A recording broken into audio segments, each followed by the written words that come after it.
Mr. Jackson is conscious. He has expressed sincere gratitude for all the nurses, physicians, and other members of the Beth Israel staff, as well as, of course, the incredible outpouring of love from his fans throughout the world. 5 days later, those fans were still maintaining their vigil as Janet emerged from the hospital. After being diagnosed and cleared of a viral infection, their hero greeted them with smiles and waves before disappearing into the waiting van. After Michael's divorce from Lisa Marie, he turned to dermatology nurse Deborah Rowe to fulfill his dream of having children. When they married in Sydney in November 1996, during the Australian leg of his history tour, she was already pregnant with little Prince Michael I. On April 3, 1998, he was joined by a baby sister called Paris. A father at last, Michael was determined to protect his children from the press. Then, in October 1999, came the news that he and Debbie were getting divorced and that Michael would retain sole custody of their 2 children. Despite being a single father of 2, he stepped up his already demanding schedule of charity work and broke yet another Guinness World Record. His involvement with a staggering 39 charities far eclipsed the philanthropic efforts of any other celebrity or entertainer. At public appearances and charity events, he was tireless in seeking out those less fortunate than himself. Whether pausing to give out a hug or simply waving and smiling to his fans, he always took the time to acknowledge their devotion. One charity among the many he publicly supported was the AIDS Foundation created by great friend and fellow former child star Elizabeth Taylor. Liz, who'd stood beside him throughout his troubles with the press, was to prove a wonderful source of support in his battle with Sony to regain control of his album masters and retain ownership of his share of the record company's catalog. Once again, his fans backed him. But as the dispute wore on, Michael believed he was a victim of a personal vendetta by Sony chief Tommy Mottola and turned to Reverend Al Sharpton for help. In 2002, he threatened to sue Sony for failing to promote his album Invincible. Sony, Tommy Mottola.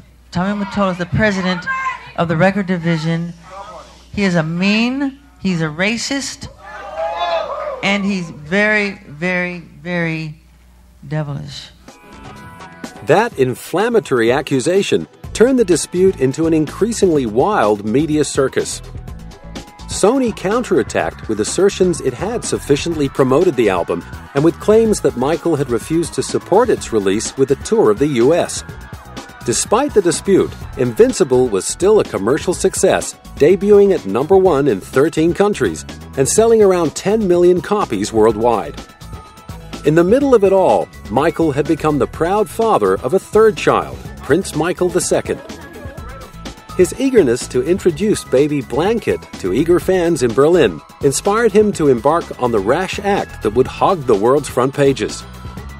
The notorious baby dangling incident was seen by the media commentators as evidence that the king of pop had lost all sense of judgment, and although Michael later apologized for his terrible mistake, the stigma haunted him.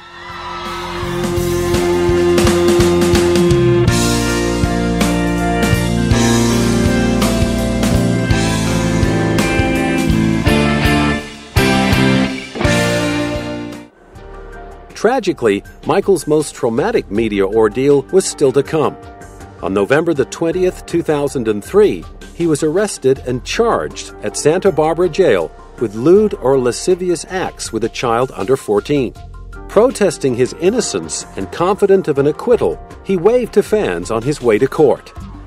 As the interminable legal process drew to a close almost 2 years later, his fans never lost faith that Michael would be found not guilty. Verdict. We, the jury in the above entitled case, find the defendant not guilty of conspiracy as charged in count 1 of the indictment. Emotionally and mentally drained, as well as physically exhausted, Michael waved to the faithful in weary relief that the torment was over. But the terrible experience had taken a huge toll, and Michael needed to recover away from the spotlight. After the trial, he flew to the Persian Gulf and stayed as the guest of Sheikh Abdullah in Bahrain. In November 2006, he made a rare public appearance at the World Music Awards in Monaco to receive a Diamond Award for selling over 100 million records worldwide. The visit also coincided with the release of a special 25th anniversary edition of Thriller, a timely tribute to the biggest-selling album of all time, and a reminder that the King of Pop wasn't finished yet. In March 2009, it seemed that the years of waiting had all been worthwhile, when Michael called a press conference in London to announce he was ready to make a spectacular return to the stage. Overcome with emotion at the prospect of a Michael Jackson comeback, the ecstatic crowd wept and chanted his name. And as he took to the microphone for what was to be the very last time, Michael rewarded them with a winning smile and his trademark peace salute. These will be my final show performances in London. This will be it. This is it. And when I say this is it, it really means this is it. Because I'll be performing the songs my fans want to hear. This is it. I mean, this is really it. This is the final curtain call. Okay? And I'll see you in July. The tears shed in joy at the announcement of his comeback turned to tears of despair and disbelief when on the afternoon of June the 25th, TMZ.com broke the news that Michael had suffered a fatal heart attack at his rented home in Bel Air.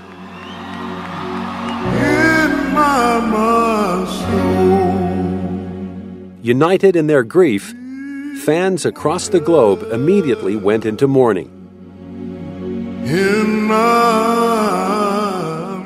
Although most of them had never met their idol or even seen him in the flesh, Michael Jackson's talent and generosity had touched them on such a personal level they felt like they knew him.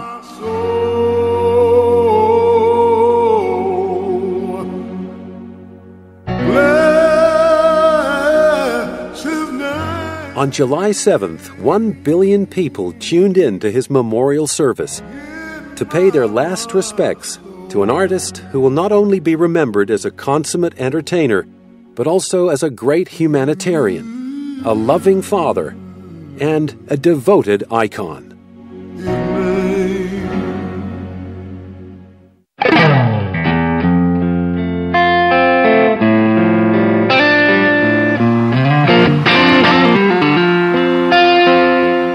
I love you.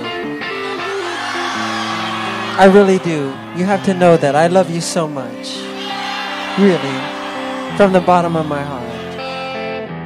He is the king of music, not pop, music. In fact, he's just the king. I just love him, and I just love him, and I just love him, and he's pure, he's inside and out, his heart, his soul, I love him.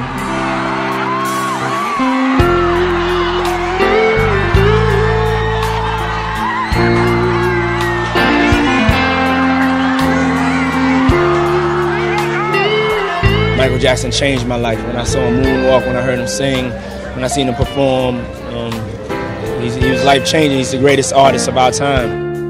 Talent and music will stay. Of course, you have to be young, you have to be beautiful, talented, everything, but Michael Jackson is one of the best.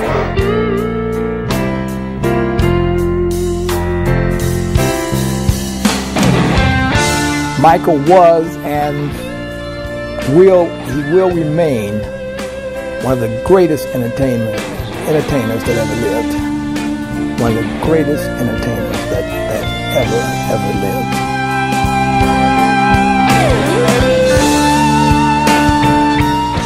Well, they said Sammy Davis was the best entertainer ever. I put Michael right up there with him. Michael worked hard. You could see it when he hit the stage.